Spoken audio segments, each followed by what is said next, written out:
Zarf, that little sleeve you put on a coffee. It's called a Zarf.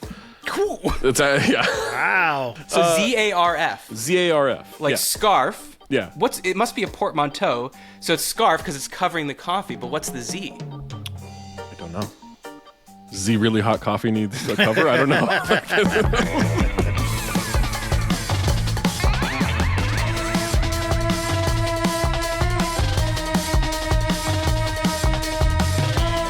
Hello and welcome to Is This Good? The show where we boldly, conclusively, and scientifically decide what things in this big wide world are good. I'm Matt Austin, and with me, as always, is production powerhouse Jason Doyle. Hello. Hi, JD. Thanks for coming. And today's guest is a returning Is This Good champ who you can hear talking ball on SiriusXM Radio and read every day in The Bounce, the Athletics' daily NBA newsletter. But he's not wasting his time debating MJ versus LeBron. He's thinking about more important things like Seagal versus Van Damme, Jack Reacher versus Jack Ryan, Tango versus Cash. And you can hear him break it all down on Cinephobe, his podcast about poorly reviewed movies that might actually be good, but usually not, like Judge Dredd, which they gave 2 episodes for, and not the good one from 2012, the bad one from 1995. It's Zach Harper. Welcome back to Is This Good? Whoa! Bad one from 1995. That is a great movie. Okay, so that was a good example of Cinephobe. You rewatched it. It had 22% on Rotten Tomatoes. Yeah. I looked it up before the show. And you were like, man, this thing holds up. Armand Desante. He carries it. Like, he doesn't blink for an hour and 18 minutes in this movie. I actually tracked it. An hour and 18 minutes, no blinking at all. Including the cuts. He was just standing there like this. Just standing there, yeah. But despite its Rob Schneider-ness, it's good. Fuck yeah. Rob Schneider's the comic relief in He that. sure is. There's a lot of clunky one-liners in that from what I remember. It's all clunky one-liners, yeah. Okay, but the one thing I remember, I saw it in theaters. Same, yeah. Yeah, me too. The cyber sex scene. Now that we're like No, that's Demolition Man. Oh, I'm thinking Demolition Man. Yeah, which is also Matt. good, but does not qualify for Cinephobe. Oh, that's ranked fresh? Yeah, I think it's like Yeah. 50-something%. Maybe 60s, yeah. Holy shit. Yeah. Okay, Judge Dredd, I Am the Law, Judge, Jury, Executioner. Yeah. I guess I have to see it now because I'm... See, now, both have Stallone. Demolition Man was John Spartan, who was battling Simon Phoenix, a.k.a. Wesley Snipes. I think where Dennis Rodman got the inspiration to start dyeing his hair. Yeah, probably. And then, Dennis Leary's in it. And, yeah, the cyber sex with Sandra Bullock is... it's still erotic today. I don't know what to tell you. Like, it still does it for me. Holds up is what you're saying. But is it accurate? Like, did we get... I think we're all honestly past the point, aren't we? Well, I guess you can look at porn in a VR set, but you can't...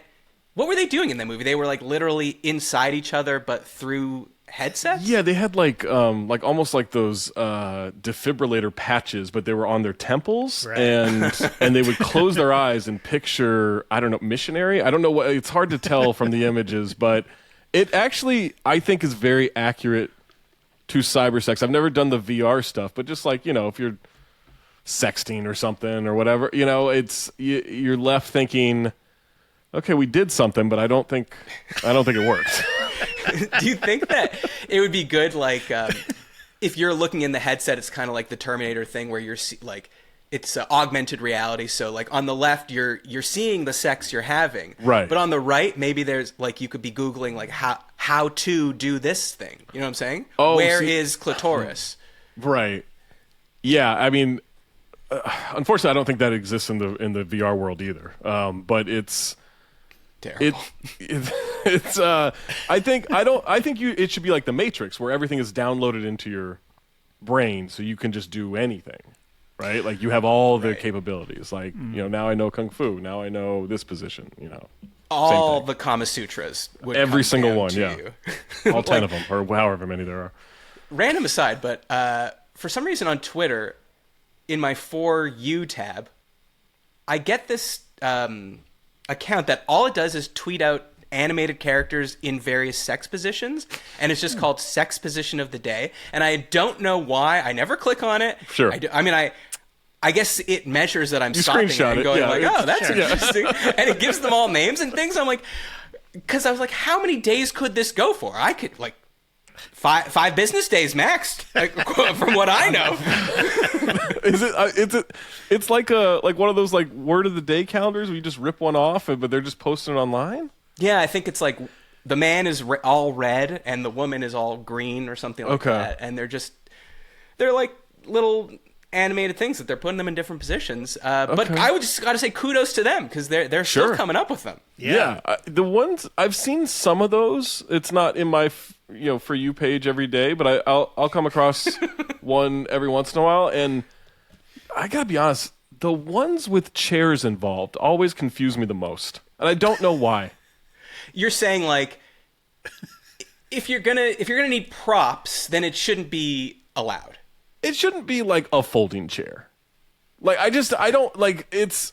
They're sitting in a weird way, or I'm supposed to be sitting in a weird way, or sometimes you're lying across the chair, which doesn't make any sense. Like it, but it's not like a Barca lounger or something like that, or like a lazy boy. There's it's just like a regular like dining table chair, and I cannot like it. Just that doesn't seem comfortable.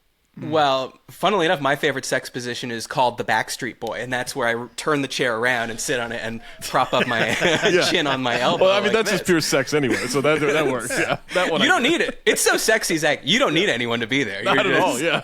You just need 4 other men singing high harmonies. Zach, were you traveling this summer?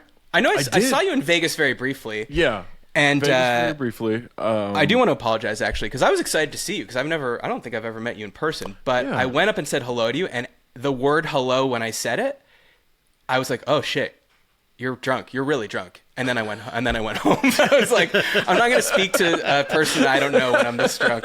Not because I was worried I was going to say anything, but because I probably would have been like, I probably sounded like this. Hey man. It did seem kind of brief.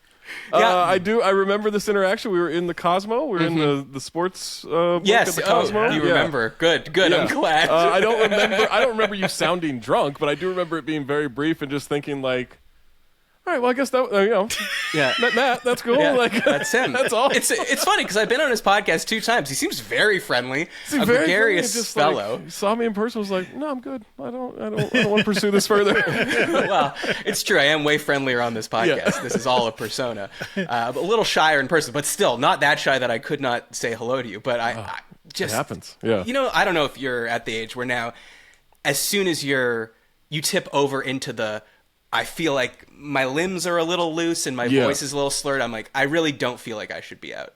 And it was kind of in a professional setting. I don't really want to get hammered in public anymore. Like it's mostly because like nothing inappropriate ever happens, thank God. But I don't really remember end of nights anymore the way I used to, and that's terrible. Like I will wake up in my hotel room and be like, I don't remember coming back here. and then I'll check my phone. And I'm in my own city. Why am I in a hotel room? I guess I got drunk and rented a hotel again last night. Like, this is weird. Classic Harper. I'll check my phone and like, okay, cool, nothing bad there. And then I'm just like, what happened? Yeah, it's not. Yeah, great. But I traveled a lot. I had a very cool trip. I went to Europe in September and went to a few places for the first time. Went to Amsterdam, went to Copenhagen, went to Prague, all for the first time, and then went to Paris, which I had been to before, and then I went to London, which I'd been for like a night and a half before. I got to spend some real time there. But yeah, it was fantastic. Did you find any cities that you're going to move to now? We're recording this the day after the election, just so everyone knows. It's coming out on Monday. So vibes are high. Vibes are high. We're gonna do our best to come correct with all the fart jokes you know and love from this show. But just know that it's tough for us. It's tough, yeah. Edinburgh's still number 1. I spent New Year's there a couple years ago, and that's still the place I would like to go the most. Tough winters, though, Zach. Tough winter, yeah. I've been there in the winter. I'm not. The winter doesn't seem ideal, but that's probably number 1. I could see myself in Prague. It's very cheap. Yes. So tough winter there as well, but very cheap. And then Copenhagen, high on the list. That was Loved a very Copenhagen. fun city. Yeah, You're a winter guy, man.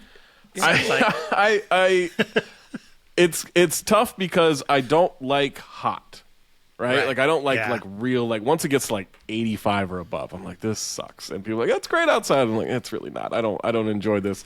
I also I don't like below 67.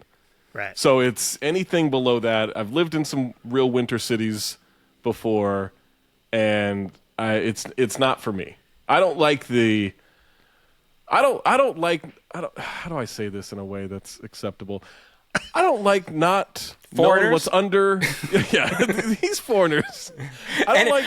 They don't like it when you go to another country and then call them foreigners. Yeah, I'm like, no, They this don't is like mine that. now. I don't like how confusing an overcoat is on a stranger. I don't know what's going on, especially they've got they've got a hood on and everything. They've got a mask. They've got any kind of I need to see, sexual or not. I need to see what I'm dealing with. I don't know what they got under there. They might have guns hidden. I've watched a lot of John Wick movies. Like I need to see what's presented in front of me. Mm-hmm. Okay, so that's why you're not moving. Yeah, I'm just going to stay here. My rent's really cheap here. So I'm just, plus the hotel's very cheap. The hotel's right around the corner, and just let me in now. It's great. All right, some very quick housekeeping. If you want to support the show and get exclusive content, go to patreon.com.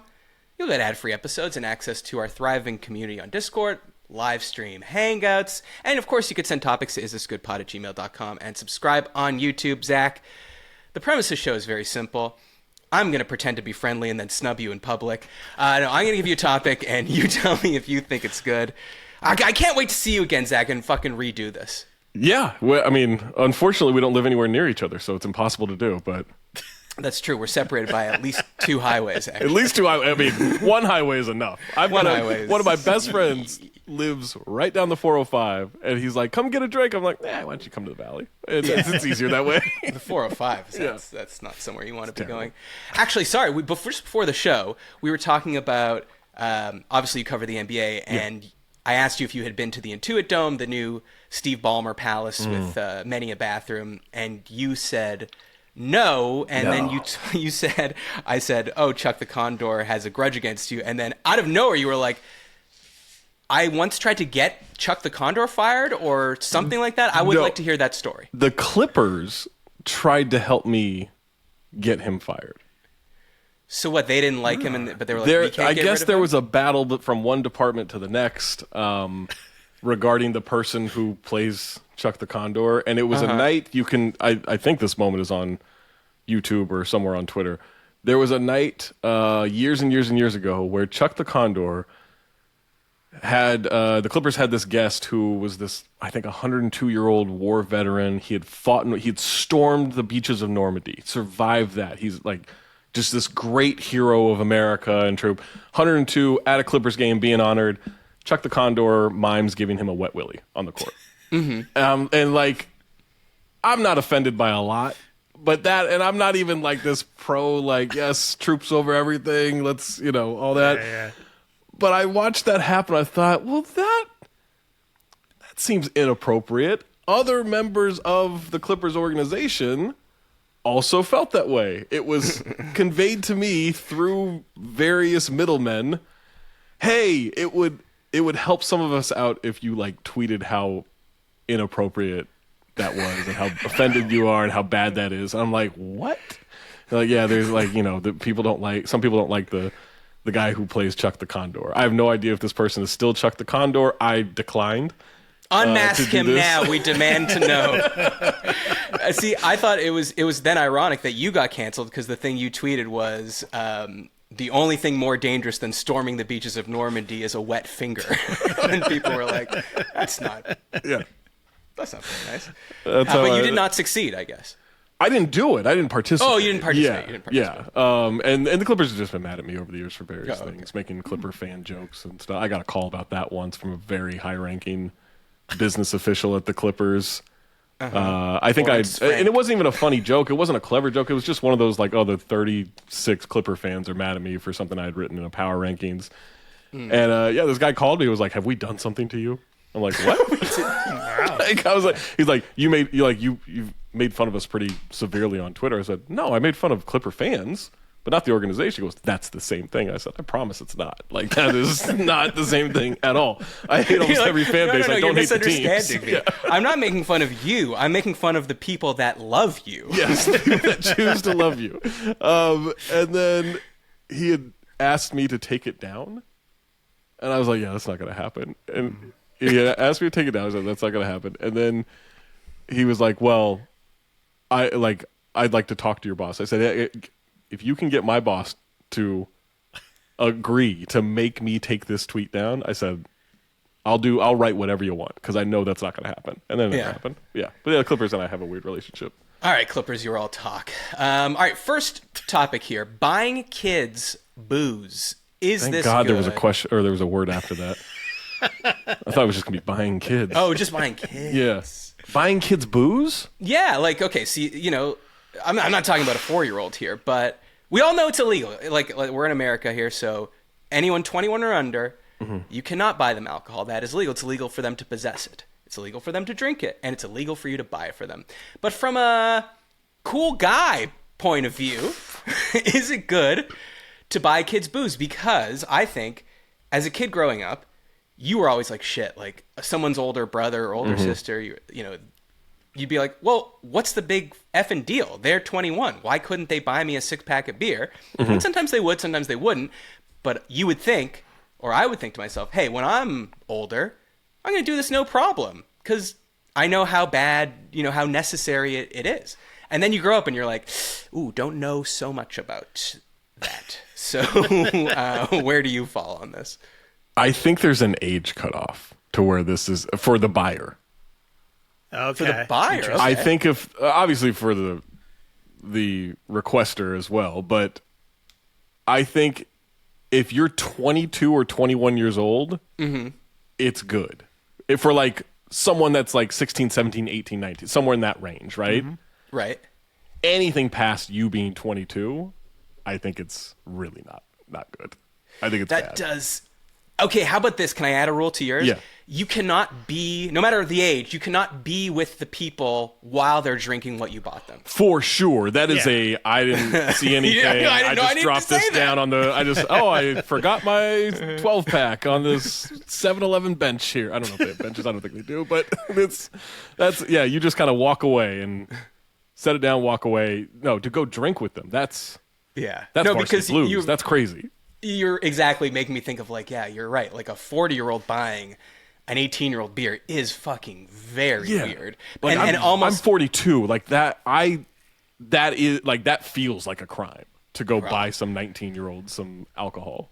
I'm 43, so if you want me to buy you booze, Zach, you just let me know.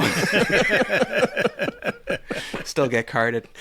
Now, what about... You're setting one rule of the age of the buyer, but what about, do you need to know the person that you're buying it for? Like, would you ever do the kids are waiting outside the 7-Eleven, you know, random kids, and they're like, hey, old timer. hey, you look like you're dying. hey, unhoused person, wouldn't you like to make a quick $5? And you're like, what? Me?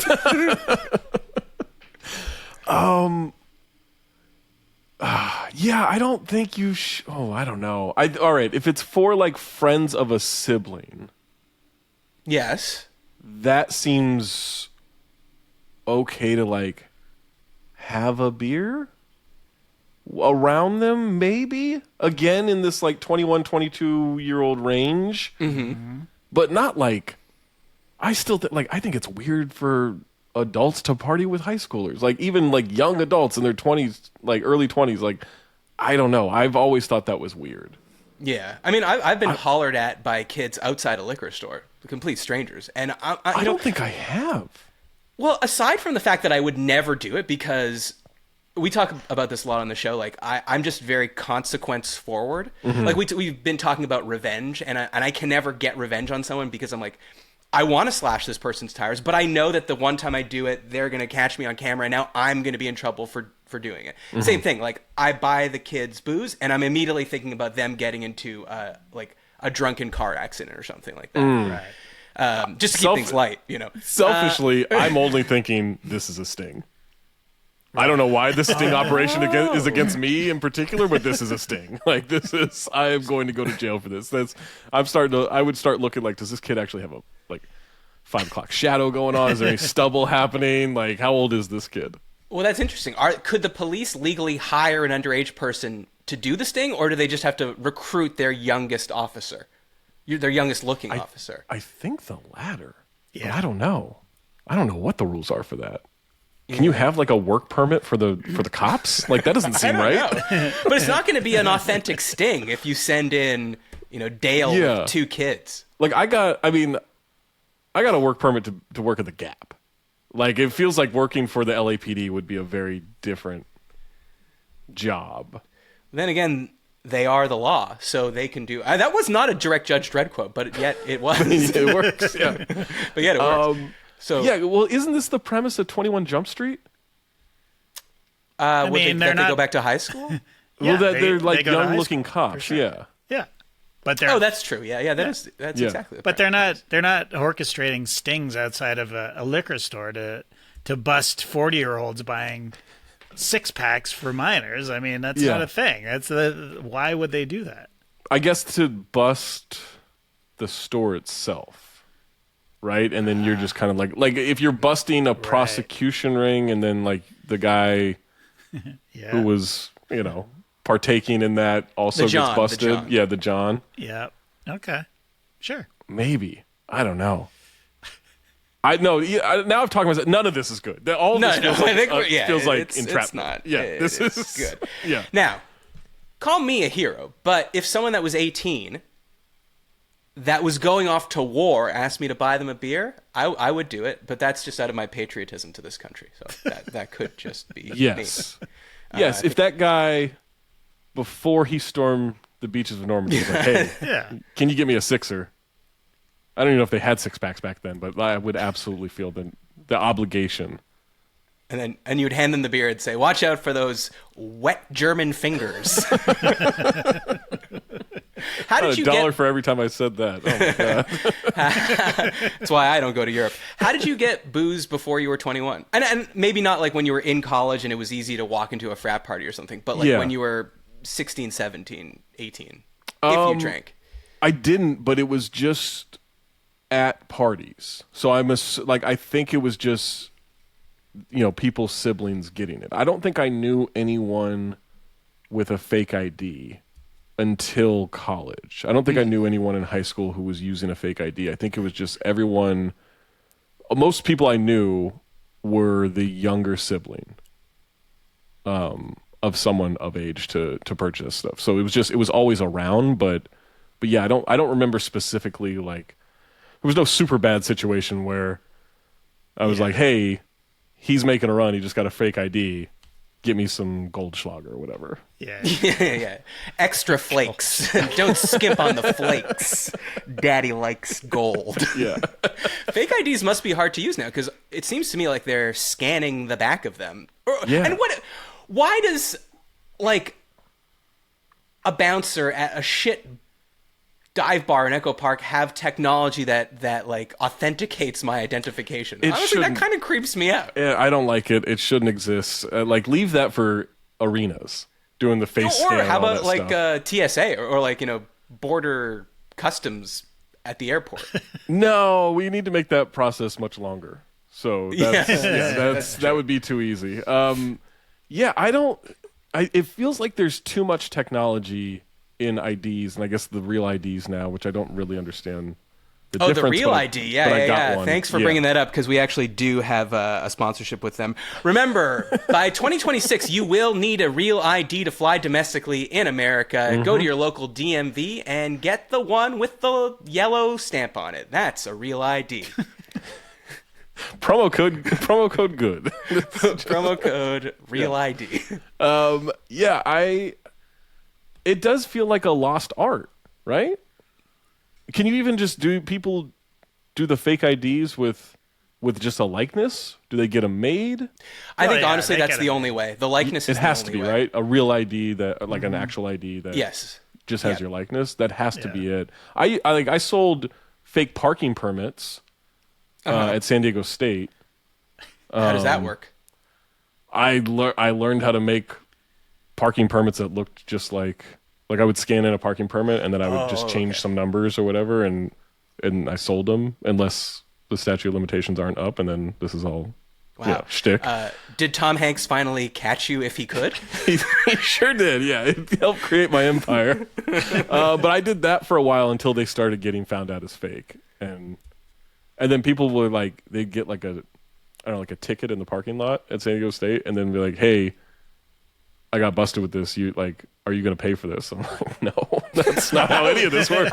Excuse me, man, selling illegal things. Yeah, do you not have a guarantee anymore? Yeah, no, there's no like money back if you get caught guarantee. Now, Zach, I know you don't have to worry about this, and JD, we might have talked about this before, but what about the scenario of parent buying booze for child or for a group of children drinking at either your house or at a party or something like that? I do think I can talk myself into, as long as like everything is within reason and moderation, that being a safe enough environment. Like no one's getting hammered, no one's getting drunk, no one's leave. Like it's like a sleepover, I guess, and they want to have like a beer or whatever. I can Zach understand. wants all the kids to sleep over. I can understand. 42. I can understand. Yeah, but I'm at the hotel, so it's fine. I could understand the logic behind that, but that still, this wouldn't even make sense. That also feels like a sting operation to me. And JD, what about you? Oh, I would buy my kid booze in a second. But knowing that he would then, like, are you saying you would only buy him, say, son, exactly how many beers will you be drinking? That's right. I would buy him a 6-pack. Like, I wouldn't buy him like a keg, Right. Or like a handle of liquor or something like that. Yeah. Something small. He's 18. I mean, we're from Canada. The drinking age is 19 there. Yeah, that seems way more responsible than just, oh no, I left this 24-pack. Yeah. In this parking spot, like, whoops. With a fake parking pass. Yeah. I'm not gonna provide a full bar if he has a party here. Right. Like that's premium spirits or just rail? Rail only. Cash bar? They don't know the difference. They're kids. My dad sucks. No Casamigos at the Doyle residence. That's right. But then what about, okay, like I said, very consequence forward. I feel like when I was a kid, and some parents were cool with that and they would buy their, kids beer or whatever, but there was always an irate parent calling them and yelling them and being like, I can't believe you let Brooklyn drink. Now he has a headache. He has a headache. I didn't know that was a boy's name. Look at us. Oh, Brooklyn's a boy now. Isn't David Beckham's son named Brooklyn? Don't know. I mean, I do have a deep knowledge of the Beckham family. Or did they not cover that in the 7 hours of a Netflix documentary I watched on him? I watched it less than a year ago. 7 hours of my life. Couldn't tell you one thing about David Beckham except he keeps a clean kitchen and likes mushrooms. Yeah, that's all I need to know. Yeah, psychedelic either. He just literally likes preparing mushrooms. Portobello. Okay, that's not a shiitake and he's happy. Give him a shiitake. Yeah. Okay. Anyways, let's move on now to a segment, Zach, that we call Settle This. Hi, guys. My wife and I went to dinner at a Thai restaurant, and after 30 minutes of waiting in line, we finally sat down to eat, and they came to take our order, and 20 minutes passed, and no food had come out. I asked for an update and was told they forgot to input our order. But to make up for it, they gave us a $20 voucher for next time we eat at the restaurant, which I think is a nice gesture. Oh, I don't. Okay, well, save it. Okay. Here's the question. I think I should leave a review for the restaurant and explain the situation and give them kudos for managing the situation right. My wife thinks the $20 voucher is like hush money to not write a review and that it's better for the restaurant to not have a minor issue be written about. My thinking is that these sorts of things happen all the time, but it's how the restaurant responds or deal with these situations that show their true customer service. My wife thinks we got the voucher for our troubles, and the writing the review only stands to hurt the restaurant, and that we should shut up. Please help us settle this. Thanks. That's from Ishan. He is a loyal peahound, he says. So salute to you, Ishan. Zach, you already had a problem when I said something, $20 voucher. Yeah. Well, I'm not a big reviewer in terms of businesses. I think I've only left 3 reviews on Google before. Yeah. Good reviews or bad reviews? Good reviews. If it's bad, I just won't go back. You know, exactly. like that's Let other people make that mistake for themselves. That's what I say. No one warned me. Like, I guess I don't read reviews, so I don't know. Maybe they did. I didn't check it out. But and only one restaurant for the review. It's just this sushi place that I love. My favorite sushi place in LA. Okay. But yeah, so I'm not a big reviewer. I think the $20 voucher is bullshit. Yeah, that should have been agree. you took something off this bill. Mm-hmm. That makes that right. Me having to now come back again and spend more money in order to get this $20, I think is ridiculous. I don't think that's a good fucking coupon, business man. Yeah. It's just a coupon. Yeah. But it's a good coupon. Is it? I mean you're it's better than inconvenienced now. 10%. What if they went to the off $100 steak store and that's where they're eating? That's not even, it's a fifth of a steak. Can I get the 1 ounce steak? I don't know. I think the $20 voucher is nice, but what do you think about this idea that in leaving the review, he's going to say, hey, we waited for our food for a long time. Then when we finally asked, they said, oh, shit, we didn't even put it in. And then it took another 50 minutes to get it. But don't worry. They left us a voucher. I mean, what I think is basically, how many stars are you leaving? Because that's literally all anyone cares about. If you leave 5 stars and in the body of the text explain all that, I mean, you could literally say the waiter shat on the table and it wouldn't fucking matter as long as you left 5 stars, because that's all people look at. And when the thing comes up on Yelp, all people see is that it's 5 stars. Zach is being a professional, muting and unmuting his mic every time his dog barks. I don't know how he does it. It's like they're in sync. It's really unfortunate. Yeah. Did I tell you guys about the bank heist proposition I got? I don't think so. Last time I was on? I can't remember if that happened after I was on. You've robbed a bank since last time you were on. That's why we keep needing to have him back, folks. No, so I went to this new sushi spot near me that is now closed, shockingly, called Karma. Mm-hmm. And Karma was essentially trying to be a nightclub that served sushi. Zach, just sorry to interrupt you. When you said sushi restaurant called Karma, I could have guessed it was already closed. I mean, like, it sounds terrible. They were trying to make it a club. It's a sushi restaurant called Suede. It's no longer there. They obviously had this fake ivy wall next to the bar and a neon sign that said "Karma's a bitch." Obviously, you already knew that. Yeah. No. Yeah. And so it was great. Also, nothing but hot people worked there. Oh yeah. Men, women, the sous chef, everyone there was crazy hot. So I went there for the first time, and I sat at not the sushi bar, but the regular bar, and there was just this ridiculous looking woman serving, right? Like just absurd. And I wasn't in any kind of rush. I was just kind of like, working on my phone, whatever. That's right. You said, baby, I got time. I got time for you. It's going to be an hour now. It could be whatever you want. And so I ordered like 3 things, like very simple things. Mm-hmm. And it was just unbelievably overpriced. Like they also, speaking of Goldschlager, they would put gold flakes on certain sushi. Wow. And put a sparkler in it and bring it to your table. It's so bad. But I want to say 45 minutes went by after I'd ordered. And I'm having drinks or whatever and, not really stressing about it. But I noticed, I'm like, okay, I ordered like 45 minutes ago. Hadn't even received like a seaweed salad, right? So finally I tell her, I'm like, hey, like, did my order get put in? It's been, and she's like, oh shoot, sorry, like we're behind and understaffed. I'm looking around, I'm like, not really, but that's fine. Whatever, you're hot. You can say whatever you want and get away with it. So she goes and checks on it. She's like, I'm so sorry. Like, there was just a problem with the kitchen. Like, we're going to get the stuff out to you as quickly as possible. So, all right, cool. Maybe 10 minutes later, seaweed salad comes. Still have 2 items remaining. Maybe another 20 minutes go by. So we're well over an hour at this point. The fish is bad by this point. Well over an hour at this point. She's like, have you gotten everything? I said, no. In fact, I haven't gotten anything. So she finally goes, gets the other 2 items, brings them to me, but now she's on my side of the bar. Like, she's like standing next to me. She's like, do you have everything you need? And I said, I think so. And she says, do you know what I need?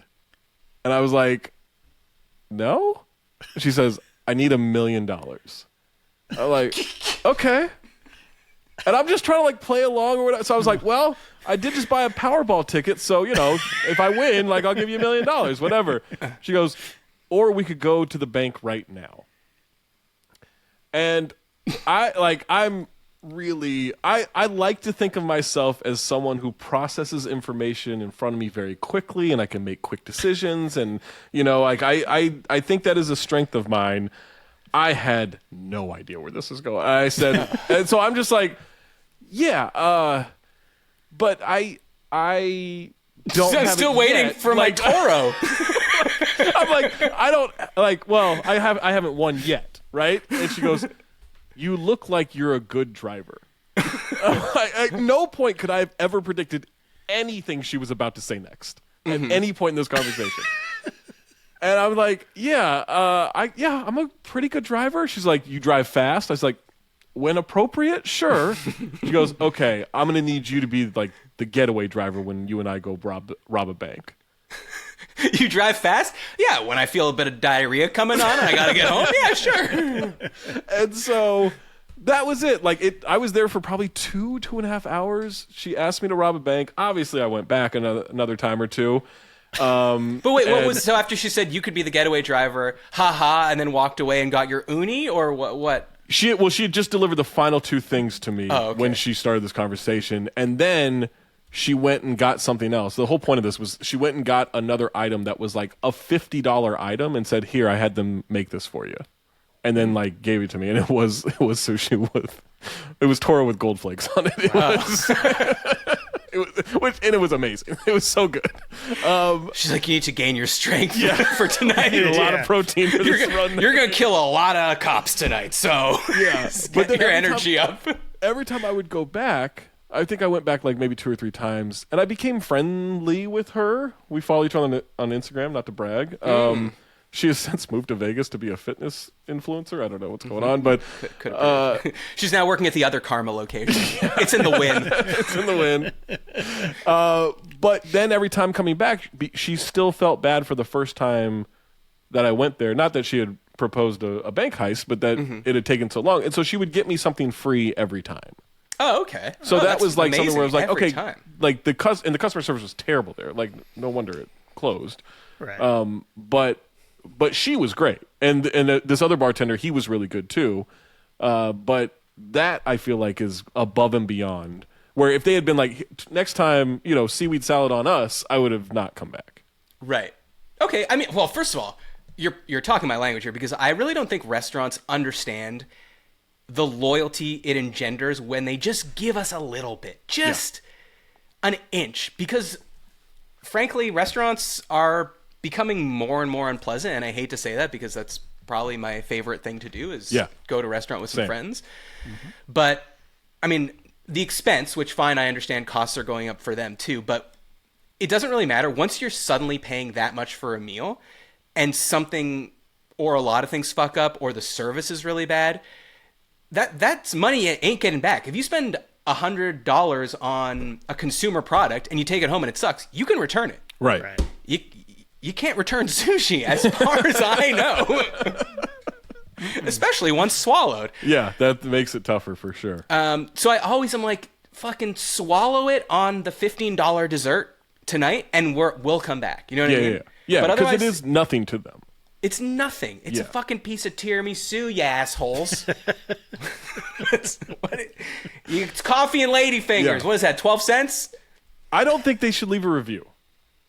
At all. So but you also don't think anti-review. Okay, but you also don't think the $20 voucher is a good enough thing to be hush money. I just wouldn't go back. Well, you have to go back for your $20. Yeah, now you have to go back for the $20. Could you sell that $20 voucher for $10? Interesting. $5. The money's already sunk cost. So if you're getting any kind of money there, what if they take a Polaroid of you and attach it to the voucher so they know exactly who needs to? Well, now you just need a Polaroid that looks somewhat similar to that for the person you sell it to. Interesting. Right? Okay, fake IDs for people that need to use restaurant vouchers. This is our new business idea. Yes. We're going. Groupon is out. This is in. This is a huge replacement for that. I mean, speaking about restaurant reviews, I'm kind of at the point now where I actually cannot in good faith believe any reviews. Not because I don't think that people don't know what they're talking about. I just think everything is paid at this point and no one is telling us. Yeah, I agree. I also, I don't trust any of the, like, I have to go deep into the food pics because the owners always put those professional pictures of the food on there. I'm looking for Shitty some lighting. sloppy piece of shit that is posting photos constantly on every restaurant he goes to. I want to see his blurry photos and what it looks like. Yes. I mean, exactly. But like, used to be, if you were even, forget about if you cared about what they thought about the restaurant, but I used to enjoy, maybe is the wrong word, but look at like, people doing those kind of reviews where they've got their phone like this and they're like, this new hotspot just opened up in Los Feliz and, it's, you can get this kind of thing and that kind of thing. And it just gave me an idea and they're like, this was so good or don't leave without trying that. And now I'm like, these are all paid. These are 100% paid or it was like, come to the restaurant, we'll give you a free meal and all you have to do is post a thing. And that drives me nuts because people are not advertising that. Yeah. And we know, like my girlfriend and I know someone who's doing kind of food influencing like this. And I've seen them put stuff up and been like, when I've seen them first, I've been like, oh, you said that about this place? Honestly, we went there, we kind of thought it sucked. And they're like, oh, yeah, no, it does suck. And I'm like, oh, you didn't say that. You didn't say it sucked. So there's no, but then again, Zach, I'm sure you've had the feeling of doing a advertisement on your podcast for a product that you say is very good. No, I fully believe in every single thing that I have advertised. Trust me, I have actually gotten better help that works. I have maybe gotten DirecTV Plus. I don't know. I'm sure I had it at some point accidentally. I believe in every product I endorse. Well, I got Nootropics, and actually, I can say this one because I don't think we ever actually ended up advertising for them, JD. No, but they sent us the Nootropics, and I'm like, even I am getting paid for this. I'm not putting a single one of these fucking black market pills in my mouth. I took the whole bottle. One shot. Like, I'm gonna be more man than anybody. It's just like each like it looks like a Tic Tac box, and like one says focus and the other one says creativity. I'm like, oh, that's it. That's all we have to do. Just chug it. And now I'm like, I'll be able to finally finish that script. We have fucking caffeine and we have nicotine. Those are the only nootropics as far as I know. That's all that works. Exactly. There is this person who got into my TikTok algorithm somehow, and she's daily the worst. Sex positions? It's not that yet, but I'm excited for that today. Yeah, it's coming. She seems like the worst. I don't know her. I don't think her account is massive. I think, I don't know, 10,000 followers on TikTok or whatever. Yeah. But it was a lot of her just using like Gen Z patois to talk about businesses. So it'd be like, here are all the Thai food places in like East LA, right? And so, but it would just like, it would show a picture of the place and she would be like, she's the best. She's mid. She's standing on business. She doesn't know what she wants to be. She is the restaurant. Oh, she is the restaurant. But it was all this like awful Gen Z patois that I just like really like just infuriates me. But there was no real opinion being offered. But now she has transitioned into like actually going places and eating the food. Like, I'm going to eat this today. And it's a very different vibe than how she was talking about everything else. And she still like just every once in a while creeps into that algorithm and it drives me crazy. Oh, so she's like, the new Din Tai Fung in the Glendale Galleria is not mothering. It's giving disappointment or whatever the fuck they would say. Yeah, it is giving disappointment. All right, well, I think we covered that one. So what do we settle? What are we settling? Don't write the review. Don't write the review. Just don't do it. It is a waste of time because no one's going to believe it. And again, if you gave it 5 stars, no one's going to bother actually reading deep enough to find what the problem was and how they fixed it. Right. And if you give it a 1-star review, if the food was good, I think that's wrong too. Yeah, I don't think that's right. Ishan is a loyal PM, but I'm going to say, I think that he is, including the 30 minutes he waited for the table, I feel like that's clouding his judgment a bit. That Otherwise, shouldn't be. Why mention yeah. it? Why? It's not their fault. That's not. They're popular. Wait, do we know where this person lives? Somewhere that has a Thai restaurant. So we've narrowed it so down. We need the maybe 3 GeoGuessr cities. guy to come on. Yeah. Oh, so you have a picture of the Thai restaurant? No. It's just a Thai restaurant. Maybe this is the the LA elitist in me, but I feel like 30-minute wait is not bad. Not terrible. All. Yeah. Just go get a drink next door. Yeah. Drink something out of a paper bag. Go get a bank sorry, heist going. Get a bank heist going. Yeah. And one more thing that I need to complain about. I used to trust Reddit for reviews of I needed to buy a Bluetooth speaker. Yeah. And for other shit, I've gone to Reddit and they've been good. And now I'm like, oh, Reddit's ruined too. These are all very obviously bots or fake accounts or just AI being like, you should buy the Ultimate Ears Wonder Boom. Which is what I ended up buying. Yeah, I couldn't think of a different speaker for a second. It's like when MoviePass was flooding audience reviews for John Travolta's Gotti. Like it was just there's all these clearly paid for audience reviews of that. I like movie. how John Gotti was bald and John Travolta is bald too. Well, I wish I could give money to this production because it's so good. And then if you believe them and go, the AI comes back up. Got him! Oh no, I'm sorry. Too far even for me. Okay, sorry. Well, Zach, not everyone's going to agree with everything you say, but sometimes you have to stand alone on the edge of popular consensus. It's time for unpopular opinions.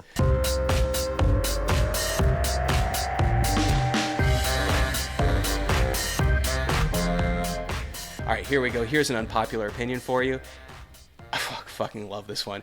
If you embarrass yourself in public, yes, people will remember. All right, so this is what this person says. They always say, don't worry, no one's going to remember that. But that's not true. I can't count how many times my friends told me about embarrassing stuff happening to random strangers, and I even remember it.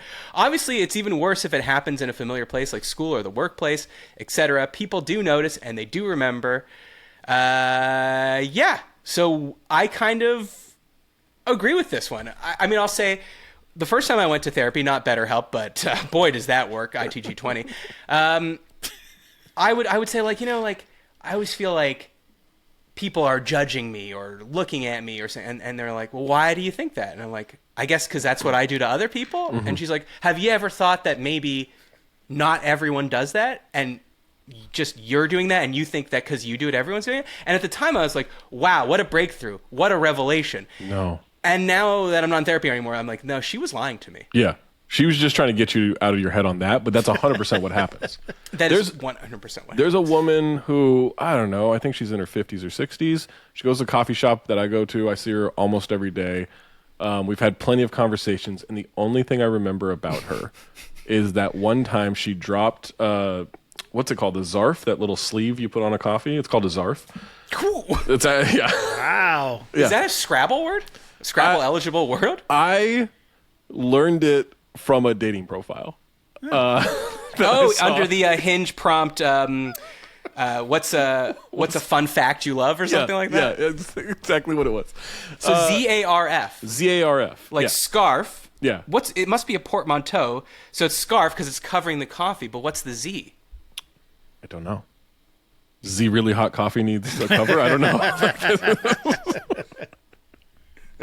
I'm guessing it's German. I don't know. But she was getting a Zarf. She dropped it. When she bent over, she accidentally farted. And I heard it, and it's all I think about when I hear it. We did it. We saved the election. We're told a fart joke. She's such a sweet lady, and she loves my dog, and she says hi to him every time. But that's all I think about. Mm-hmm. Yeah, and sorry, and I think that the one distinction from this unpopular opinion is that just because people remember these embarrassing things, it doesn't mean that they're like, I'll never be able to speak to this person, or right. I don't like this person because of it. But sorry, they like our mutual friend and colleague Skeets, like him and his group of friends who I became friends with during college. There's this girl, and I'm not going to say her name, but every time they say this girl's name, I go, oh, the girl that shat in the bathtub at that party. I wasn't at that party, but a girl they know shat in the bathtub at a party, and that's, of course I'm going to remember that. Yeah, of course. Purposefully? I think someone was using the toilet, so it made sense. Wow. When you got to go, you got to go. I think you got to do a swapsies there. Like, that's got to be, hey, you're just peeing. I need you to get in the tub. Oh, well, yeah, unless it was a double deuce. But, If it's a double deuce, then there's nothing you can do. That's just bad timing. Yeah. Wow. and just so you know, people don't like it when you barge into a bathroom at a party, ask, are you just peeing? And then when they say yes, say, did you take it to the... That's an important distinction. I kind of was picturing just like, hey, a couple of girls going to the bathroom together, because do girls still do that? I don't know. It's always a TV and movie trope, and I feel like I've seen it. But I figured it was that, and then this girl was like, we're at critical mass here. I gotta go. One. Yeah. We're at one, and that's... Yeah. This is DEFCON 1 territory. How many people should be shitting in a bathroom is how many fans the Clippers have. Oh! One. Very small number. Just try to get me, Steve Ballmer. You'll never find me.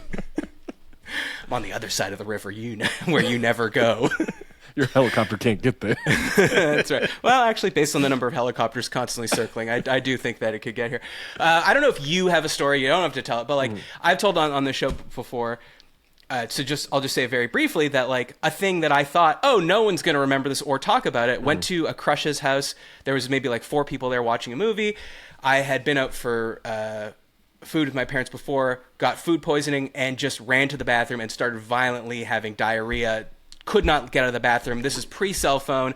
And what ended up happening is I asked someone to call my parents through the door. They called my parents. They came to pick me up. And in my head, I was like, just thank God I got home. That's over. And no one ever said anything to me about it. And then literally more than a decade later, someone was like, I was meeting someone like, oh, the guy that went to this person's house and couldn't get out of the bathroom because you were shitting so much? That's some like Count of Monte Cristo-esque like memory revenge or something. Like that's a long time to wait to like drop. No, but that they on didn't someone. know. They weren't even there. That's what I'm saying. It's okay, like people. You think? I thought they were just holding that in for like a decade plus, and then we're like, no, I wish I could have held it in for a decade plus. I would still be with that girl. Yeah, she's a terrible person. She told everyone. I was at a friend's wedding a long time ago, and I got too drunk, and I went. The wedding was at like a golf course, a private club or something like that, and I did go out to one of the holes and vomit into it, and like this girl I sort of know. Every time I saw her years after, like we didn't see each other a lot, but every time she's like, "You're the guy that threw up in the golf hole." I'm like, yeah, golf. Honestly, a great place to puke. Is it? From a comedy perspective? I didn't feel great about it afterwards. I thought, oh, that sucks. Someone's going to have to clean that up. But that was the next day when I was very sober and not there anymore. Did you take the pin out? There was no pin in there, thankfully. But I would have, yeah. How close to the hole did you have to get? Like, did you sort of just lean over it? And I was like laying, like I laid on the ground and like, wow, okay, yeah, I was horizontal. Like I was kind of almost army crawling up to it. It was not great. Yeah. If this was like an 80s teen movie, you would have like crawled, gone for the thing, puked right next to the hole, and then turned around and gone, "Can I get a mulligan?" And everyone would have lost it.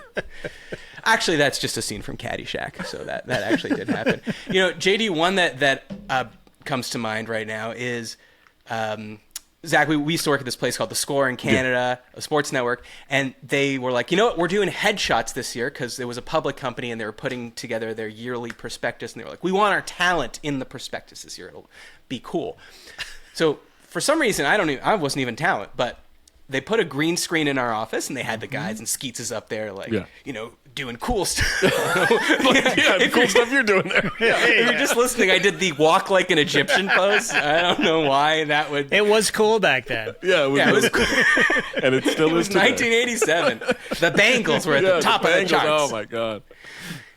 Anyways, then it's my turn, and the photographer goes, it'd be funny if you bobble the basketball. Like, because your show's kind of like comedic, so like pretend you're bobbling the ball. By the way, I'm wearing like a button-down shirt, like not dressed in sports clothes at all. And I'm like, so he gives me the basketball, and it was suddenly like I lost control of my hands. I was like, how to bobble? We've all been thrown a ball and bobbled it, but just holding it static in your hand. No kinetic energy, and then trying to be like, whoa! You just become a cat with a ball of yarn, just batting it around. Like. Exactly. Pretty much. So I start in the most like pantomime exaggerated. Like, I go. The only way I could think of to do it was like I released the ball and then bounced it off the back of my hand and then pretended to catch it, but was going like whoa. The photos that came out of this shoot, Zach. The guys are in the office. First of all, it was a two-step process because as it was happening, they're on the floor, dying, laughing at me. Then the pictures come out, and they're like printed glossy in this like investor thing. And then they're like, hey, look, your picture made it. Me being like, ah! And now, so then, unfortunately, we went on to work at NBA TV where, shocking, they had a lot of basketballs around because, as you know, you can't do a basketball show without having a basketball in the background. And every time we'd see a basketball, they'd be like, I'd pick one up and they'd be like, oh, don't bobble that, you know? So people don't forget, and they love to remind you. I was very, I don't know how much I can say, but whatever. I don't care. I was supposed to have a podcast this season, and it got spiked for no reason. But we did, before it got spiked, we did do a photo shoot, and the whole time we did this photo shoot, I was very, like, self-conscious of, like, I cannot allow a stupid moment to happen that gets caught on film. Because that's the one they're going to use. That's the one they'll use. Turns out they're not using any of it. So that's how bad the photos were. Photos were so bad, they're like, you know what, this audio medium is not going to work for us. But yeah, like that, I remember, like, I was actually pretty stressed during the photo shoot when they're like, it's fun. I'm like, this doesn't feel fun at all. No. Was it themed? We were on an outdoor basketball court in San Francisco. I don't know. It sounds like a stretch to me. No, I think if we just have the basketball, it's not gonna. People aren't gonna get it. We need the hoop. We need everything. Yeah, it was actually. It wasn't a good photo shoot because it was me and Marcus, but it was. But like the scenery was like kind of cool, I guess. You know, it's this hill, like court on top of a hill. You can see the Bay Bridge in the background. You can see the Golden Gate Bridge in the background. You can see Alcatraz. You can see all this stuff. But yeah, photo's so bad that the podcast is not happening now. I was wondering why it didn't go. Yeah, me too. Hey, JD, still been wondering. If you can get access to those photos, we'll put them up on the Patreon. I have them. I have some photos. Perfect. I don't know. We got to find the bobble photo, actually, JD. We should put that up. Yeah. Anyways, people will remember. I just, one thing that just got pushed into my algorithm was a guy with a selfie stick dancing through an airport. So just imagine like where the people mover thing is, like right in the middle of an airport, like thousands of people around you, and he's just dancing and skipping and twirling around, and as he's doing it, he's going, "You will never be free and released from the prison of other people's judgments until you realize that no one cares about you. Everyone just has their own things on their mind, their own problems, their own worries. No one's even looking at you." And in the video, I'm like, everyone's looking at you, though. I hate Everyone's that. watching the guy with a selfie stick twirling through the airport. Oh, I hate that so much. Kudos to him for not giving a shit. And I agree. No. Yeah. Well, I do not want to encourage this. Well, it's a spectrum, but Zaga, if I could push you 5 notches towards not caring, I bet your life would be better. I have this, these competing ideas where I don't care. I do like to just be myself because I don't love myself, but I kind of like myself. I can see the pros in liking myself. It's fine. But at the same time, I don't want to you put me on a mic or on a stage or something, I'm as big of an attention whore as you can get, like, for sure. But just in everyday life, I don't want to be that.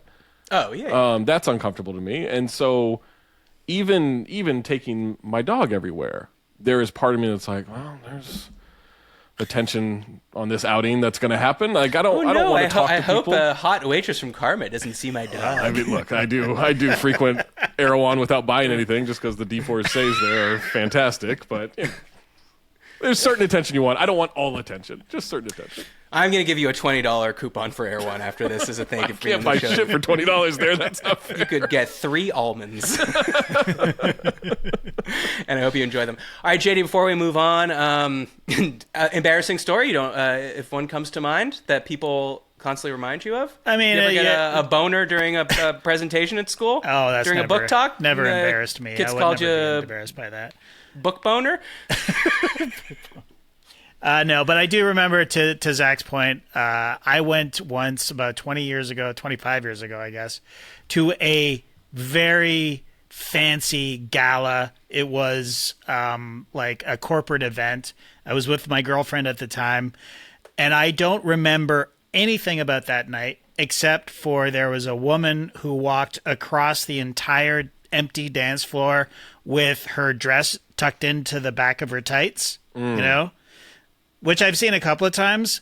Hilarious, absolutely mortified, and that's the only thing I think of to this day about that night. It was one of the most fancy nights I've ever been to, but that's the only thing I remember. Like in 5 years after that, someone's like, "Hey, remember that woman from the thing? She's actually a human rights prosecutor at The Hague." And you're like, that chick that had. Oh, you mean the chick that had her dress in her stockings? Yeah. I'd love to see that progression from that point to 5 years later where she's prosecuting The Hague. Funny story. So I used to be a waitress at Karma. Yeah. She definitely would qualify. And now I help war criminals get their karma. All right, Zach, there's only one thing left to do, and that's play subjective trivia.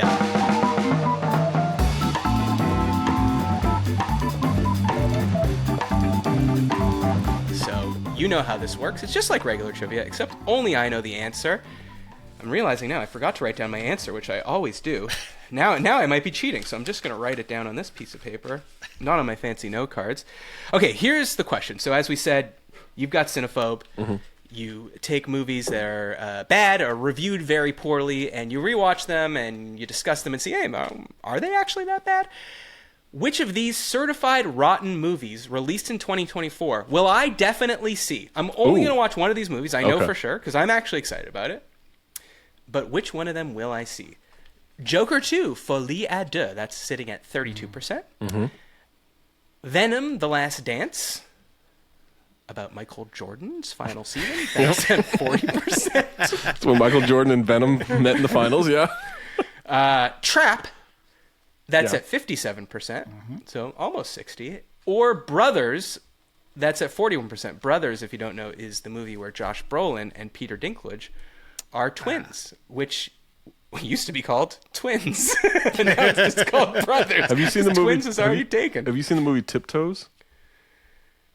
Oh, no, and I feel like you know might what have... you're talking about. That's This is Gary about Oldman. Yeah, I think Gary you might have- Oldman plays a little person. Standing on his knees, right? Standing on his knees or like literally tucked into a couch with fake legs like poking out. It's unbelievable. But his brother in that movie is Matthew McConaughey, who does not play a little person. It is this fucking like twins. Like we can't get it. They're like tall man, short man. It's funny, I swear. Shockingly, Twins qualified for Cinephobe. We did it long time ago. Really? Yeah, I couldn't believe it qualified, but we get surprised every once in a while. All right, so Joker 2, Venom Trap, Trap, Brothers. 3, Trap, or Brothers. Have you seen any of these, Zach? I have not. I almost watched Trap the other night, so Yeah. that is like on the list. I've seen I really hated Venom, the first one. Okay. So I think I watched part of the second one. The third one does not interest me. I know this is not about me, but I'm just trying to process through my head. No, you're just thinking about it the exact right way. Yeah. Joker 2 does have Joaquin Phoenix, and he's an excellent actor, even though the first Joker... I mean, he was good in the first Joker. It's just that movie is Garbage. real incelly. Brothers... Whew. By the way, you calling Joker incelly is why we lost the election. Actually, we're about to count a bunch of votes just now for Kamala. No. Someone somewhere called this incelly. All right. I'm going to say that you will watch... I think you're a big at heart, you're a big Josh Hartnett stan, and I'm going to go with Trap. JD, agree? Well, there is the M. Night Shyamalan factor with Trap, right? Yeah. So your curiosity of the twist, if there is one. Who are these four men knocking upon the cabin? You only one way to find out. It wasn't four men. It wasn't four men. Right. Misogyny. That's why we lost. Yeah, that's right. I know you didn't like the Joker, so I don't think you're going to see that. I think you're a Venom man. I think you enjoyed Venom. Okay. So I'm saying Venom 3. You're a big. I'm swerving. Tom Hardy head. If I could sway you to go to my answer, one of the original reasons that Amin Al-Hassan wanted to do Cinephobe, when we were kind of talking about, like, should we do this podcast?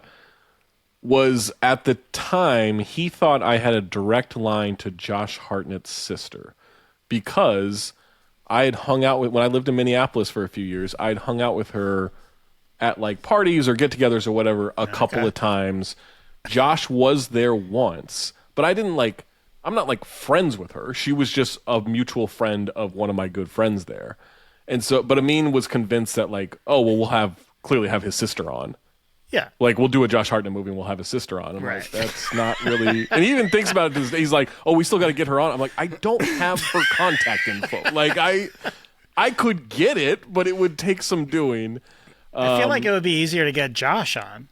For sure. I could absolutely get Josh on before I could get her. Sorry, you're not getting lucky number 11 on your show, okay? Maybe you're getting Denise Hartnett on, but you're not getting Slevin himself. Yeah. So I do think, Trap, that plus the Shyamalan aspect of it. Okay, yeah, you've convinced me. Yeah, let's go Trap.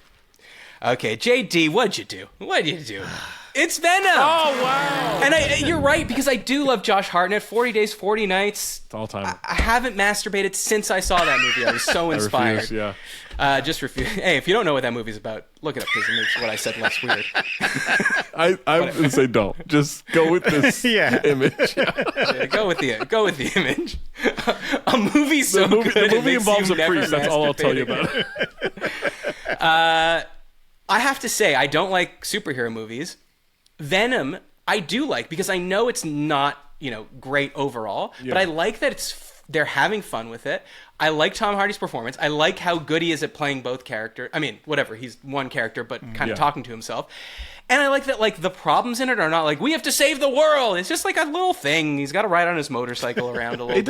It doesn't bother you that so much of it is CGI action? Because that is, like, that I think... I'm not a big comic book person. I liked Superman movies as a kid. I liked the original Batman with Michael Keaton. Like, I liked those things as a kid, but as I've grown older, I don't really like the Marvel movies. I don't like the DC movies. I'll watch them. I feel like there's a cultural relevance now, at least like within what I do. People are talking about it, so I'm like, all right, I might as well know it. But I walk away after I watched the majority of those thinking, like, this was not good. And I think a big reason I don't like it is because I feel like I'm just watching a video game at this point when it comes to the action scenes. Yeah, like, everything is so 100%. CGI based, and I think I just get saturated from that. Maybe it's the Transformer effect. I don't know what it is. But it bothers me to where, like, when there's something like the John Wick franchise, which I think is just good as is, but the fact that so much of it is just stunt work because the director is like this famous stuntman, like there's part of me was just like, yeah, that I know it's not real, but that looks at least kind of real to me in this sense. Okay, I'm going to say two things. One, I like that the action in Venom is, especially the first one, is often character-based, meaning like in his head, Venom's like, oh, murder that man. And then he's like, no, I'm a journalist, I gotta get back on my motorcycle. So, like, it reveals character through that, and there's a lot of room for comedy. The other thing I'll say about, like, practical effects versus CGI, that's fucking stunt in the last Mission Impossible where Tom Cruise, where we're just shown and we're like, look, be amazed. And I watched the movie and I was like, that really? Like, first of all, you weren't amazed by that?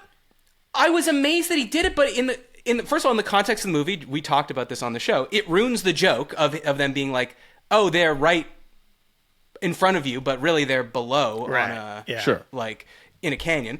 But once I saw it in the movie, like, it could have just as easily been Tom Cruise riding a motorcycle, then close up on his face, then you cut to Tom Cruise, parachuting, down a canyon or whatever, and it could have been separate. Like, in the movie, it didn't look like it was together anyways. And frankly, when Tom Cruise rides a motorcycle and it's really him, it actually looks like he's driving kind of slow. There, I said it.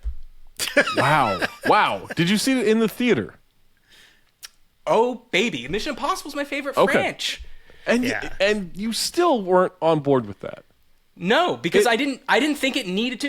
It could have easily been his face fucking rotoscoped onto anyone, and I wouldn't have known the difference. but you do know that it's him. But they needed to tell me that it was him for me to know. Like, there was nothing in that scene that if I had not known that, I would have been like, oh, that's him doing it continuously. I don't know. He's got figure out all right, I gotta go higher. I gotta make this jump happen, and then it's just like he jumps and there's just silence. Like I talked through that part. Whoa, he's jumping. I guess that's him. I don't know. They told me so. He jumps off and there's silence, and I go, I saw that in the trailer. Well, you didn't just see it in the trailer. That was the trailer. McHugh explained it to me.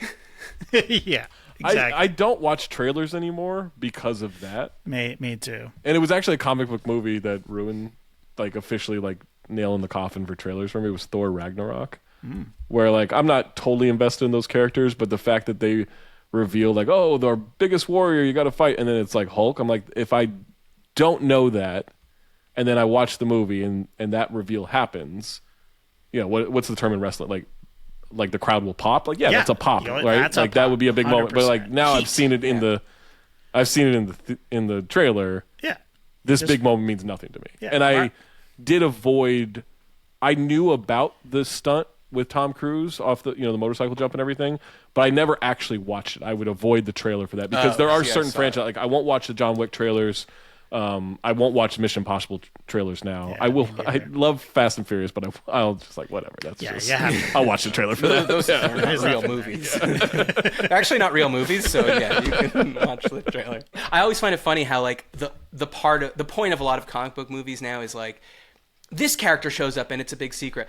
But the closer it gets, the more it seems they get insecure. Oh shit, are people going to come watch this? Well, we better tell them Michael Keaton's in this. Yeah. And then they just start revealing every famous person that's in it. And if that Flash movie, you don't know that Michael Keaton's going to be in it, but you start hearing about it later. I don't know how many people would have gone without it, but that would have been a big moment. Totally. And it wasn't. No. And that was the only reason. The rest of the movie was so good. Nick Cage as Superman, shows up. That I didn't know, and so when I did see that part, my obsession. With Nick Cage is in that movie. Yeah, briefly, he shows up super briefly as version of Superman. Yeah, the podcast I didn't get to do, he didn't get to do Superman. It's the same exact same thing. Pictures where Superman can't bobble a ball, which is crazy. That's true. Yeah, he's too good. He does everything right, so he can't bobble. No, he's too super. All right, Zach, where can people find you? Even though you didn't get the question right, I will still allow you to. I appreciate that. Well, there's the Radisson here in Sherman Oaks, so you can find me there, or just on sushi socials. Bar Karma. Yeah. Oh no, that's gone now. It is now a new sushi bar that's about to open called Aria. I don't think. Oh my god! The literal name of a Las Vegas hotel. Yes, I swear to God, they've changed. I usually hang out at Vidara. That's next door. I live in Vegas now is what I'm trying to tell you. At Talk Hoops on any of those things. Subscribe to The Bounce. It is a free newsletter from The Athletic that is used to be me and Shams Charania. Now it's just me for every morning in your email box, and then Cinephobe. And The Bounce is essential, by the way. When I Googled it, it said the essential NBA newsletter. Well, I don't like that. Oh. I don't like that. That puts a lot of pressure on me. We'll switch up the copy. Yeah. But go subscribe to The Bounce and go subscribe to Cinephobe as well, and have yourself a time. Oh, any movies that are coming up on Cinephobe to wet people's whistle? We just did Glimmerman last week. This is coming out Monday. Right? So Seagal and Keenen Ivory Wayans, and then what is coming out on November 7th is Final Destination. The original? Mm-hmm. That's not fresh. Wow. No, it was like 25% from the critics or something Really? like that. 32% from the critics, something like that. Yeah. I don't remember what we've done after that. Okay. Yeah. Perfect. Go watch The Glimmerman, or don't. Go watch The Glimmerman. It's Steven Seagal, you know? It's actually, if I could sell you on The Glimmerman real quick, it is when he started really getting fat. Oh. And stopped trying to hide it, so he just starts wearing all of his own like shirts that are just in his wardrobe, and it's a real experience to see that transition start to happen. Nice. And by the way, I grew up on all those movies, the Seagals and Yeah. the Van Damme ones. You know, your Hard Targets and Oh, Lionheart. doesn't and all that shit. qualify. Hard Target doesn't qualify, and Under Siege 1 does not qualify. Those are two Van Oh, Damme Under and Siege Seagal 1 is movies good. I would Is- love to do. Yeah. Good when he puts something metal in the microwave and it blows up. Oh my God, that's how I found out you can't do that. Wow, the show is educational Yeah. too, saving lives. If you have topics, email us at isthisgoodpod@gmail.com. Thanks for listening. Thanks to Zach for coming on. For everyone, I'm Matt Austin, and this was good. We'll see you. Not see you next week. See you this week. You nailed it. Thank you.